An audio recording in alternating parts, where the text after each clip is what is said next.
In my hometown, there's this small library where I work, and it's easy to miss as you drive by. You might even blink and pass it without noticing. It's in Ohio, where not much happens, except when the high school football team wins. People here love talking about that. I'm the person who takes care of the library, but I also teach a class at the nearby college, and my class is all about folklore. You know, those stories about strange things that people have been sharing for generations, like the stories your grandparents tell you and swear are true. One night after my class, I'm driving home and it's really dark outside, so I'm being extra careful. The kind of dark where you can't even see what's just in front of you. I prefer taking the back roads because they're so quiet and I can drive at my own speed without anyone rushing me. It helps me relax after a busy day. Along one stretch of the road, there are woods on both sides. It feels like you're driving through a tunnel made of trees. It's a bit spooky, but also kind of fascinating. As some soft music plays in the background, I notice something strange up ahead, so I squint my eyes, unsure if it's real or just my imagination. There's a figure standing where the trees end and the road begins. It's tall and shaped like a person, but it doesn't look quite right.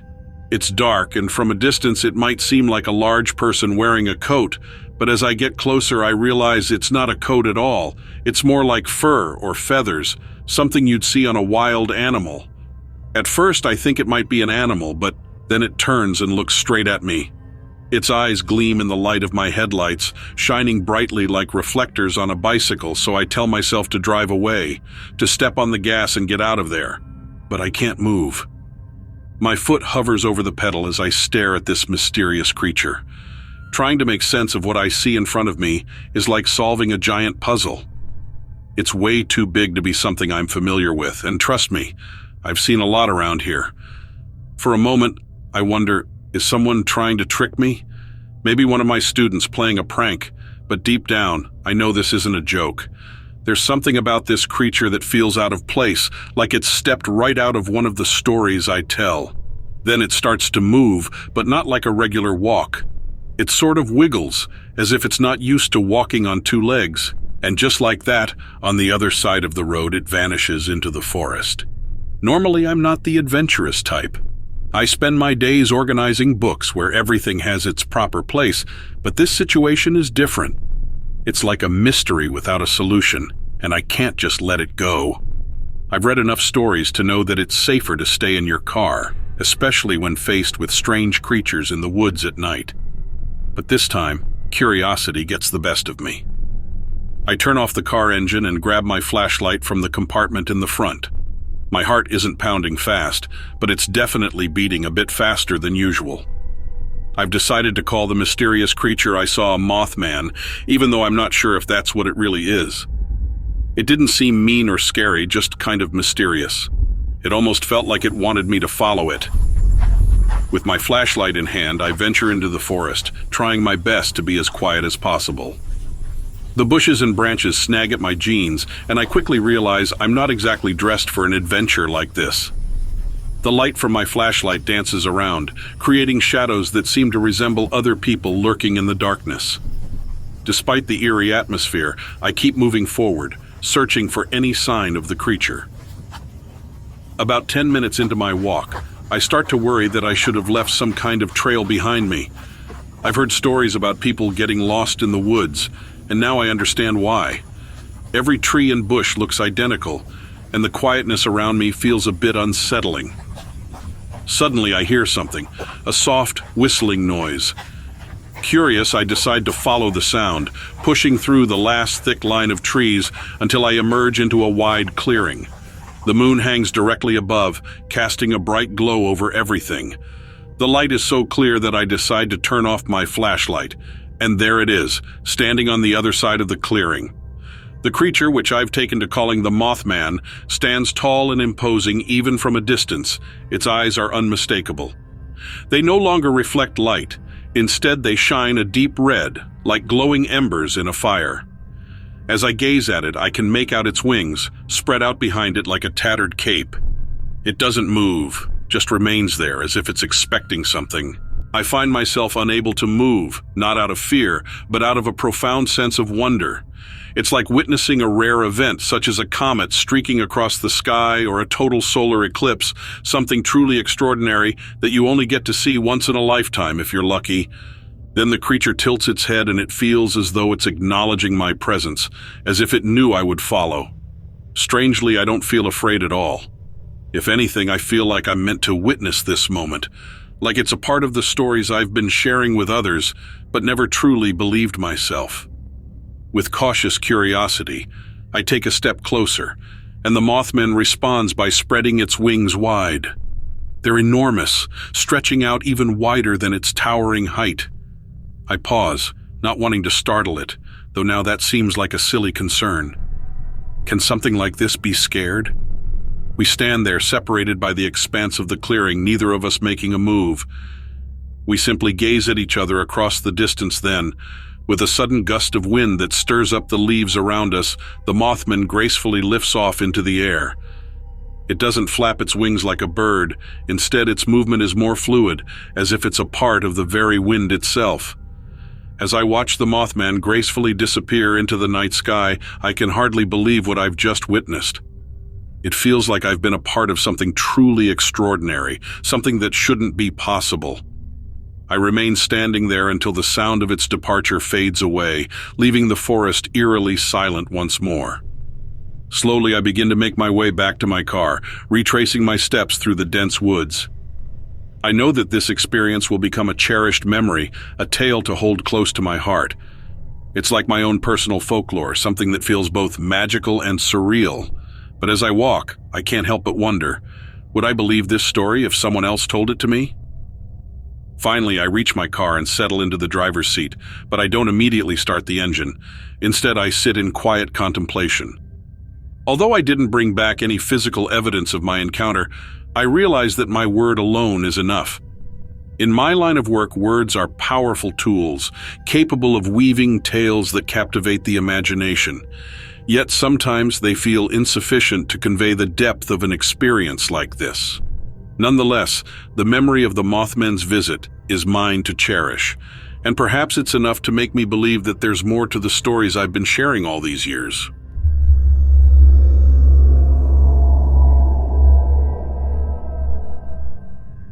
I am always excited to catch your newest video, and I make sure to turn on notifications so I never miss them, and during my lunch break at work, I eagerly watch. I have been fascinated by anything related to ghosts and spooky stuff for as long as I can remember, ever since a strange thing happened to me when I was younger. It was a regular day, and my dad was driving us to my grandparents' house for our usual weekend visit. We used to make this trip about twice a month. The journey took us about 2 hours through the scenic Wyoming mountains with breathtaking views and dense forests all around. I loved these trips because it meant quality time with my dad. Just the two of us in the car. On that particular night, the sky was very dark and a bit foggy. My dad and I were making good progress on our journey when we spotted a figure standing in the middle of the road. As we approached, we realized it was a man standing there, completely unclothed. He was bald, not a single hair on his body. "Darn meth heads," muttered my dad, a phrase he often said in situations like this. Aside from being nude, the man appeared unusual. He had a blank expression on his face and looked very pale. He began walking toward our car, which made both my dad and me uncomfortable. As he drew nearer, I noticed his eyes were entirely black, not just dark, but pitch black and small. Something was definitely off about this guy, so when the man got closer, my dad quickly put the car in reverse, intending to drive past him and continue down the road. As we reversed, the man began sprinting toward us. My dad pressed the gas pedal hard, but the scariest part was yet to come. The man dropped to all fours and rushed at us with incredible speed. He had saliva dripping from his mouth, and his neck kept snapping back strangely as he ran. When we managed to put some distance between us, my dad suddenly hit the brakes, shifted into drive, and swerved around the creature chasing us. It lunged towards the car, coming dangerously close to my door, but we narrowly escaped unharmed. I'll never forget seeing its face so close to my window, staring at me intently. It was the most terrifying sight I have ever seen, and its teeth were a sickly yellow, sharp like knives, and its body was pale white with visible veins. But what chilled me to the bone were those tiny, empty black eyes. I turned to my dad, trembling, and asked him what that creature was. He explained that it was the result of meth use. After that, the car fell into an uneasy silence as we both tried to make sense of what we had just encountered. Throughout the drive, my dad kept glancing in the rearview mirror, making sure that creature would not catch up to us. I mentioned to my dad how the creature's neck seemed to move strangely as it ran, and he explained that meth can damage people's bones, causing them to look like that. Then I brought up the creature's sharp yellow teeth, and my dad said that drug use could make them even worse and eventually fall out. I wondered aloud how it could run so fast on all fours, and my dad explained that meth can weaken their legs, so they adapt to running like that. When I asked about its pitch-black eyes, my dad said that meth can harm the eyes and even cause blindness. He seemed to have an answer for everything, so I decided to drop it, but I could not shake the memory from my mind. When we arrived at my grandparents' house, I eagerly told them all about the strange encounter. I described the creature's unusual eyes, sharp teeth, and eerie skin, and how it rushed toward us on all fours. However, they dismissed it as just my imagination. It stung to have my loved ones doubt me, but later I realized they were just trying to reassure me and keep me safe. On our way back home, I couldn't shake off the memory. I asked my dad if we might encounter the creature again, but he pretended not to understand. When I described the creature and its charge toward us, he brushed it off as a vivid nightmare. I knew I wasn't making it up, and I felt frustrated with my dad. But now that I'm a parent myself, I understand better. Life already throws so many challenges our way. Parents don't want their children worrying about things they can't protect them from. Back then, my dad didn't take it seriously, but now we often discuss what the creature might have been. At first, he thought maybe it was the Slender Man, but that legend says it has no face. This thing definitely had a face, and it was pretty unsettling. We also considered the idea of it being a vampire, but its teeth were different. When I share this story with others, everyone seems to have their own idea of what it could have been. Some say it might be a creature known as a crawler, which supposedly moves on all fours like the one we saw. Others suggest it could have been an animal, and the fog made it look more like a strange creature, but I find that explanation a bit insulting. I can't wait for my next spooky lunch break. If you decide to feature my story on your channel, I appreciate it in advance. And to anyone listening, if you have any thoughts on what this creature could be, please share them. It would be great to finally solve this mystery once and for all. Plus, I'd love to share the answers with my dad the next time I see him.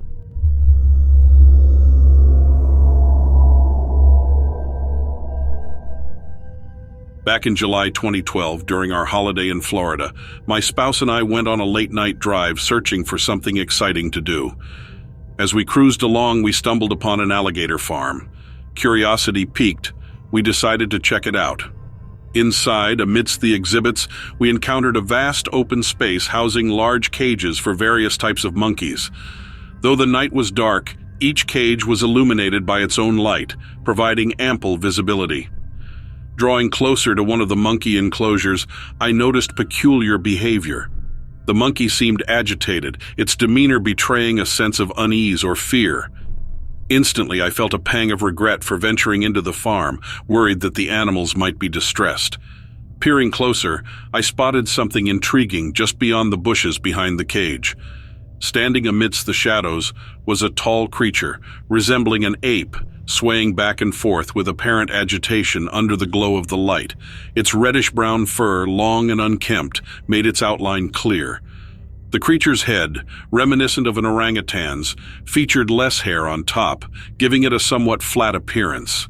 Its arms, hanging down past its knees, boasted long fingers and hands, almost touching the ground when standing straight. The arms, along with broad shoulders and a muscular chest, resembled those of a bodybuilder. Below the waist, its build mirrored that of Bigfoot, with short legs and large fur-covered feet. As we observed, a peculiar odor, akin to the smell of a skunk, wafted toward us, lingering even after the creature vanished into the darkness. Upon realizing our presence, it emitted a loud growl followed by deep grunts, vigorously beating its chest with both hands. From a distance, we initially mistook the tall figure for someone in a costume, perhaps trying to spook us as a prank. But as it drew nearer, staying mostly concealed behind trees and bushes, it became clear this was no joke. Its movement, reminiscent of a gorilla with arms swaying as it walked, sent a shiver down my spine. Feeling uneasy, we hurried towards the main building, hoping to find someone who could shed light on the situation. Eventually, we came across an employee. Excitedly, we recounted our encounter, but to our surprise, the employee didn't seem fazed. Instead, he nonchalantly dismissed our concerns, casually mentioning, "Oh, that's just our resident skunk ape."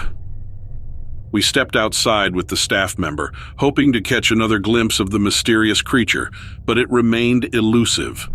The staff member shared tales of visitors reporting strange sightings near the monkey cages at night. Additionally, he mentioned stories of encounters with a Bigfoot-like creature in the area, although no concrete evidence had ever been found. Uncertain about what we had witnessed, whether it was a skunk ape, Bigfoot, or some sort of monkey man, I couldn't shake off the uneasy feeling it left behind. It felt like a warning, as if our safety was at risk, urging us to leave the premises as quickly as possible. While part of me wondered if it was just a natural phenomenon, I couldn't shake the feeling of uncertainty. My husband still teases me about getting spooked by the monkeys, but he thinks the farm might have some surprise critters lurking around. Yet after scouring similar stories online about skunk apes and Bigfoots in Florida, and receiving an email from someone who had a similar encounter, I'm pretty convinced about what we saw. The email I got really got me thinking, and it told a tale that made my heart race. Apparently, about 10 years back, there were whispers that the farm wasn't just a fun spot for visitors. Nope, it was said to be a secret research hub. Supposedly, scientists there were studying how animals act in really tough conditions, and get this, they were dabbling in mixing different animals together and messing with their genes. According to this person, there were rumors floating around way back that one of their experiments went terribly awry. They said it led to something totally unnatural, something they couldn't keep a lid on. They hinted that what my husband and I bumped into that night might have been linked to those abandoned experiments. Hearing this, everything seemed to click into place, and the fright from that night felt even scarier. But hey, at least it's all in the past now. I thought you might want to know about this story.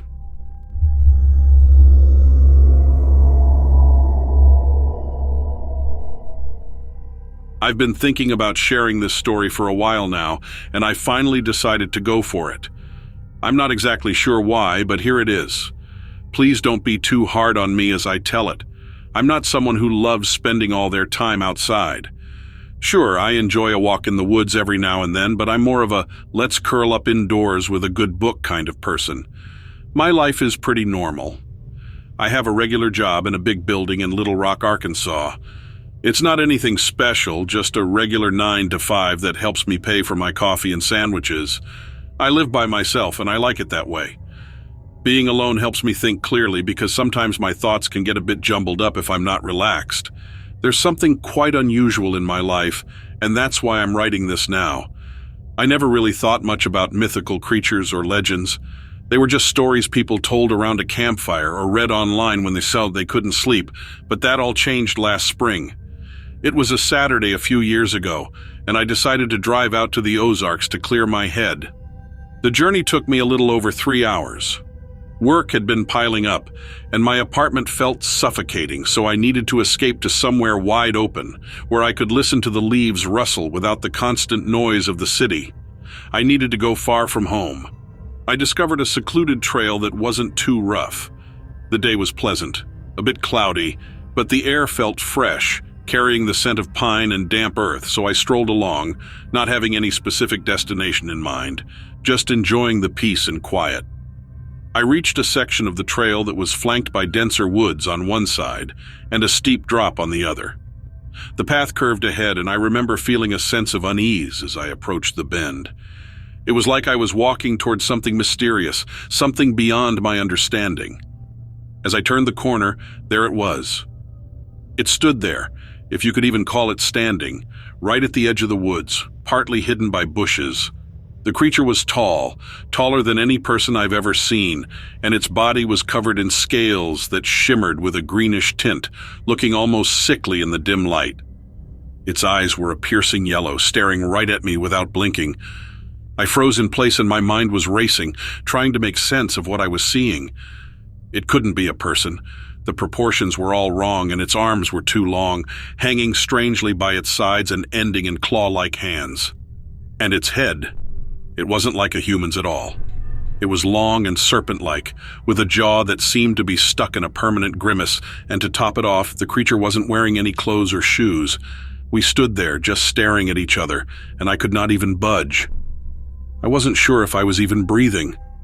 All the usual sounds of the forest seemed to vanish, leaving behind a heavy silence that felt like it was pressing down on me. It was as if all the air had been sucked out of my lungs. Then, slowly, the creature began to move. Not towards me, but parallel, almost as if it was trying to give me plenty of space. Its movements were careful, almost cautious, and its eyes stayed locked on mine the entire time. As it moved, I noticed something strange about its skin. It had this peculiar texture, like a living mosaic made up of tiles of green and black that shifted with every slight movement. As it reached the other side of the path, it stopped for a moment, and I thought maybe it would say something. I'm not sure why I thought that. Perhaps because in all those stories, there's usually a moment where something important is said, but instead it just turned its head slightly, as if to acknowledge me, and then it vanished into the woods. I stayed there for a long time after it left. The sounds of the forest slowly returned, but they felt different, as if something had changed. It was like the forest was pretending to be normal again, but I knew it wasn't. Eventually, I made my way back to my car and drove home, but I felt like I was in a daze. I barely remember the drive. That night, and for many nights after, I couldn't sleep. My usually quiet apartment felt too empty, and every shadow seemed to stretch a little too far. So why am I sharing this with you? I'm not really sure. Maybe I just needed to tell someone, even if they're strangers on the internet. Perhaps I'm hoping that someone else out there has seen what I saw, and I'm not the only one. I returned to the trail one more time the next year, feeling both scared and curious, but I never saw the creature again. Sometimes I try to convince myself that it was all just my imagination, but then I remember those eyes, and I know it was all true, completely true.